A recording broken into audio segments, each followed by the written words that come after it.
ಇವತ್ತು ಬೆಂಡೆಕಾಯಿ ಹುಳಿ ಮಾಡೋದು ಹೆಂಗೆ ಅಂತ ಹೇಳ್ಕೊಡ್ತೀನಿ ಬನ್ನಿ. ಬೆಂಡೆಕಾಯಿ ತೊಗೊಂಡು ವಾಶ್ ಮಾಡಿಕೊಂಡು ಈ ಥರ ಕಟ್ ಮಾಡ್ಕೊಳ್ಳಿ. ಸಣ್ಣ ಕಟ್ ಮಾಡಬೇಡಿ, ಈ ಥರ ದಪ್ಪ ದಪ್ಪ ಕಟ್ ಮಾಡ್ಕೊಳ್ಳಿ. ಹುಳಿ ಮಾಡೋದಿದ್ದು. ಹುಳಿಗೆ ಒಂದು ನಾಟಿ ಟೊಮೊಟೊ ತೊಗೊಳ್ಳಿ, ಒಂದು ಈರುಳ್ಳಿ ತೊಗೊಳ್ಳಿ, ಸ್ವಲ್ಪ ತೆಂಗಿನಕಾಯಿ, ಸ್ವಲ್ಪ ಹುಣಸೆಹಣ್ಣು, ಒಗ್ಗರಣೆಗೆ ಕರಿಬೇವು ಸೊಪ್ಪು, ಕೊತ್ತಂಬರಿ, ಸಾಸಿವೆ. ಇದು ಬೇಳೆ ಸಾಂಬಾರು ಪುಡಿ ತೊಗೊಂಡಿದ್ದೀನಿ ನಾನು, 2 ಸ್ಪೂನ್ ತೊಗೊಳ್ಳಿ ಬೇಳೆ ಸಾಂಬಾರು ಪುಡಿ. ಇವಾಗ ಒಗ್ಗರಣೆ ಮಾಡ್ತೀನಿ. ಇದು ನಾನು ಅರ್ಧ kg ಬೆಂಡೆಕಾಯಿ ತೊಗೊಂಡಿದ್ದೀನಿ. ಎಣ್ಣೆ ಹಾಕಬೇಡಿ, ಹಾಗೆ ಹುರಿರಿ. ಹುರ್ಕೊಂಡು ಇವಾಗ ಮಸಾಲೆ ರುಬ್ಕೊಳ್ಳೋಣ. ನಾನು ಅರ್ಧ kg ಬೆಂಡೆಕಾಯಿ ತೊಗೊಂಡಿದ್ದೀನಿ. ಅರ್ಧ kg ಬೆಂಡೆಕಾಯಿಗೆ ಇಷ್ಟು ತೆಂಗಿನಕಾಯಿ ಹಾಕ್ಕೊಳ್ಳಿ. ಇಷ್ಟಪ್ಪ ಹುಣಸೆಹಣ್ಣು ಹಾಕ್ಕೊಳ್ಳಿ. ನಾಟಿ ಟೊಮೊಟೊ ಹಾಕಿರ್ತೀವಲ್ಲ, ಹುಳಿ ಜಾಸ್ತಿ ಆಗುತ್ತೆ. ಇಷ್ಟಪ್ಪ ಹುಣಸೆಹಣ್ಣು ಹಾಕ್ಕೊಳ್ಳಿ. ಹುಣಸೆಹಣ್ಣು ಹಾಕೋ ಮುಂಚೆ ಸ್ವಲ್ಪ ವಾಶ್ ಮಾಡಿ ಇಟ್ಕೊಳ್ಳಿ, ಮೆತ್ತಗಾಗುತ್ತೆ, ರುಬ್ಬಕ್ಕೆ ಚೆನ್ನಾಗಿರುತ್ತೆ. ಖಾರದ ಪುಡಿ 2 ಸ್ಪೂನ್ ತೊಗೊಂಡಿದ್ದೀನಿ. ಬೇಳೆ ಸಾಂಬಾರು ಪುಡಿ ಹಾಕ್ಕೊಳ್ಳಿ.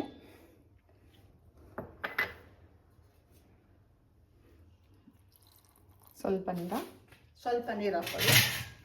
ಇದು ನಾನು ರುಬ್ಕೊತೀನಿ.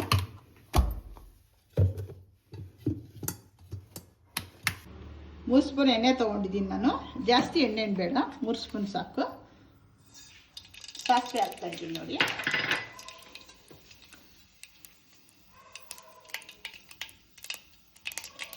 ಕರಿಬೇವು, ಒಂದು ಈರುಳ್ಳಿ ಹೆಚ್ಕೊಂಡಿದ್ದೀವಲ್ಲ ಹಾಕಿದೆ.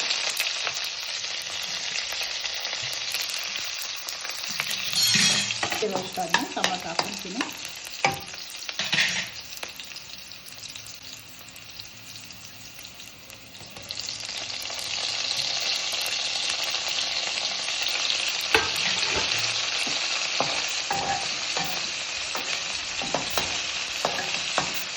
ಟೊಮೊಟೊ ರೋಸ್ಟ್ ಆಯ್ತಲ್ವ, ಟೊಮೊಟೊ ರೋಸ್ಟ್ ಆಯಿತು.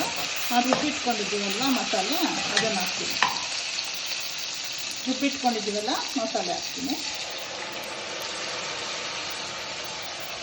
ನಿಮಗೆ ಎಷ್ಟು ಅರ್ಜೆಂಟ್ ಸ್ವಲ್ಪ ತೆಳುವಾಗಿ ಮಾಡ್ಕೊಳ್ಳಿ, ಗಟ್ಟಿ ಬೇಡ ಮಸಾಲೆಗೆ.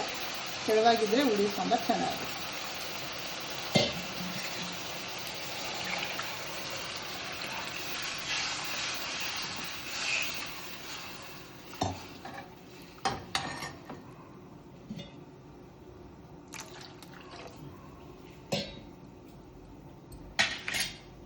ಉಪ್ಪು ಹಾಕ್ತೀನಿ, ಕಲ್ಲುಪ್ಪೆ ರುಚಿಗೆ ಚೆನ್ನಾಗಿರುತ್ತೆ.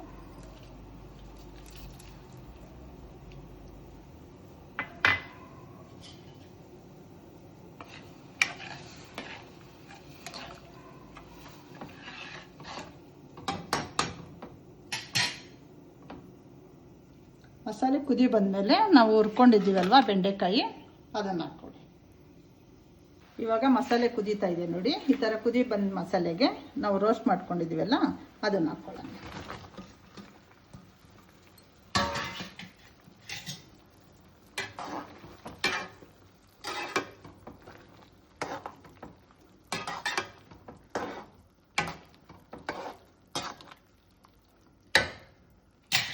ಕೊತ್ತಂಬರಿ ಸೊಪ್ಪು ಹಾಕ್ಕೊಳ್ಳೋಣ.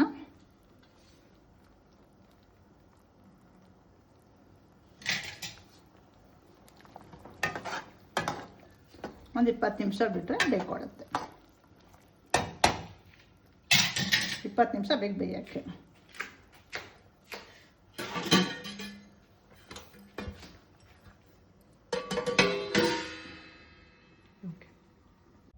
ಬಿಸಿ ಬಿಸಿ ಬೆಂಡೆಕಾಯಿ ಹುಳಿ ರೆಡಿಯಾಗಿದೆ. ಮುದ್ದೆಗೆ ಅನ್ನದ ಜೊತೆ ಚೆನ್ನಾಗಿರುತ್ತೆ. ಮಾಡ್ಕೊಂಡು ಊಟ ಮಾಡಿ.